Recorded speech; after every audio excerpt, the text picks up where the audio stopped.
तो चलिए बिना किसी देरी के आज के इस एक्सप्लेनर की शुरुआत करते हैं। आज हम रटने वाले पुराने तरीके को भूलकर गंगा नदी तंत्र के इस पूरे कॉम्प्लेक्स भूगोल को डिकोड करेंगे।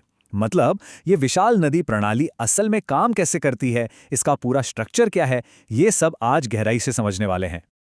आज की हमारी ये ज्योग्राफिकल जर्नी एकदम क्रोनोलॉजिकल होगी। मतलब ऊंचे पहाड़ों से शुरू करके सीधा समंदर तक।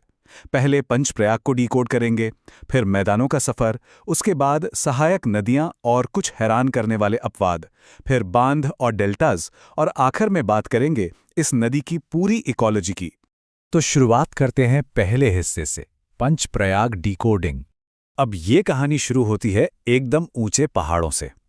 वहां सतोपंथ ग्लेशियर से निकलने वाली माइटी अलकनंदा नदी एक तरह से एक बहुत बड़े नेचुरल हाईवे का काम करती है। पहाड़ी ढलान इतनी तेज होती है कि बाकी नदियां बहुत भयंकर स्पीड से आकर इस मेन हाईवे में क्रैश करती हैं, और इन्हीं विशाल जंक्शंस को हम प्रयाग कहते हैं।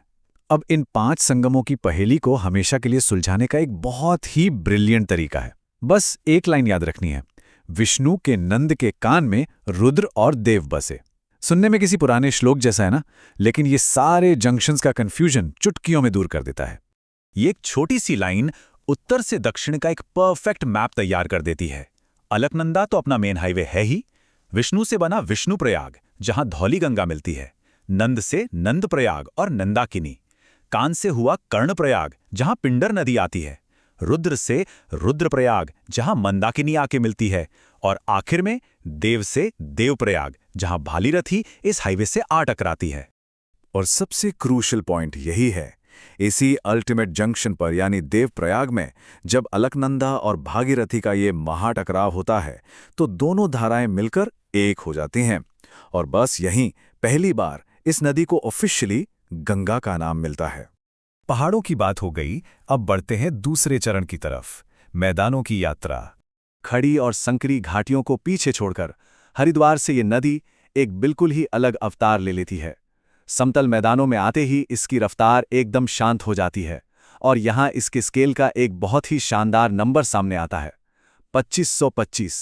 पूरे 2525 किलोमीटर की दूरी तय करते हुए ये गर्व से देश की सबसे लंबी नदी बन जाती है। अब इस लंबे सफर में एक बहुत ही क्लासिक ट्रैप है, जहां अक्सर एग्जाम्स में गलतियां होती हैं। ज्यादातर लोगों को लगता है कि गंगा सिर्फ 4 राज्यों से गुजरती है, लेकिन ऐसा बिल्कुल नहीं है। ये आधिकारिक तौर पर झारखंड के साहिबगंज जिले की सीमा को भी टच करती है।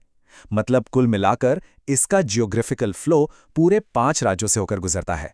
और अगर स्टेट स्पेसिफिक एग्जाम्स की बात करें तो यूपी में इसकी एंट्री और एग्जिट जानना तो बहुत ही जरूरी है।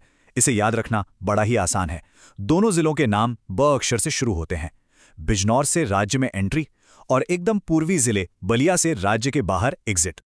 चलिए अब आते हैं तीसरे हिस्से पर, जहां बात होगी सहायक नदियों और कुछ एकदम दिमाग हिला देने वाले भौगोलिक अपवादों की।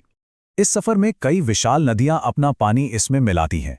अगर बाएं तट यानी लेफ्ट बैंक से आने वाली हिमालयी नदियों की बात करें तो इसके लिए भी एक बहुत ही स्मार्ट निमोनिक मौजूद है। रामू गोमती का घाघरा गंडक की कोसी में महान है। बस ये एक लाइन और लेफ्ट बैंक का सारा कंफ्यूजन हमेशा के लिए खत्म। सोचिए, ये छोटा सा वाक्य हिमालयी नदियों को पश्चिम से पूर्व के एकदम सटीक क्रम में सेट कर देता है। रामू से रामगंगा, फिर गोमती, घाघरा, गंडक, कोसी और महान से महानंदा। है ना एकदम परफेक्ट सीक्वेंस। लेकिन इस सीक्वेंस को देखते हुए एक बहुत ही बड़ी मिस्ट्री दिमाग में आती है। आखिर कोसी नदी को दुनिया भर में इतना कुख्यात क्यों माना जाता है?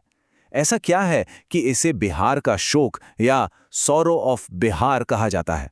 इसका जवाब छिपा है क्लॉग्ड पाइप इफेक्ट में, एक तरह से जाम हो चुकी नाली। होता क्या है कि नेपाल के ढलानों से भारी मात्रा में गाद और चट्टानें बहुत तेज स्पीड से आती हैं, लेकिन बिहार के फ्लैट मैदानों में आते ही ये भारी मलबा अचानक रुक जाता है और नदी का अपना ही रास्ता ब्लॉक कर देता है। अब मेन रास्ता बंद हो गया तो पीछे से आ रहा पानी बहुत ही वायलेंट तरीके से किनारों को तोड़ता है और एक नया विनाशकारी रास्ता बना लेता है, जिससे भयंकर बाढ़ आती है।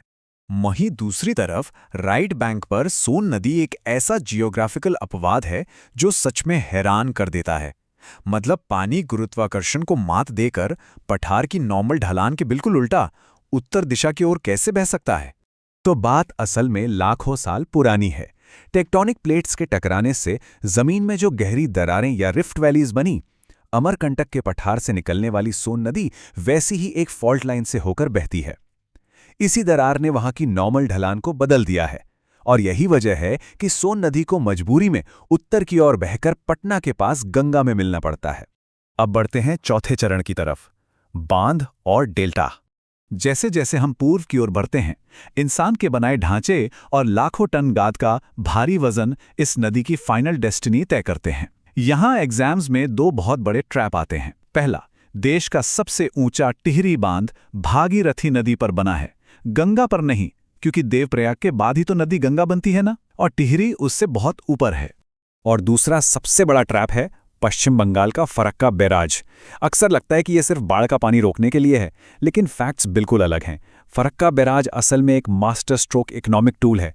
ये एक विशाल आर्टिफिशियल फ्लश की तरह काम करता है, जो गंगा के पानी को हुगली नदी में धकेलता है ताकि जमी हुई गाद तेज प्रेशर से बह जाए और ऐतिहासिक कोलकाता बंदरगाह बड़े जहाज़ों के लिए हमेशा एक्टिव रहे।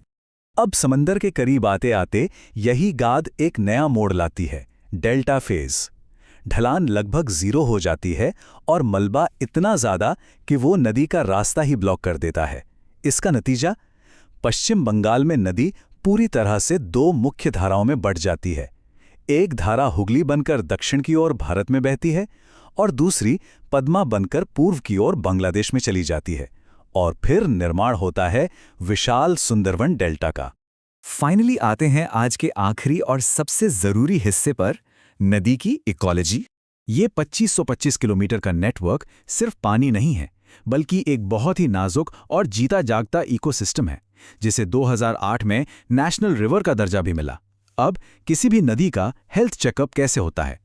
इसके लिए साइंटिस्ट्स बायो इंडिकेटर का इस्तेमाल करते हैं। ये ऐसे जीव होते हैं जिनका सिर्फ वहां होना ही इस बात का अल्टीमेट प्रूफ है कि इकोसिस्टम एकदम हेल्दी है।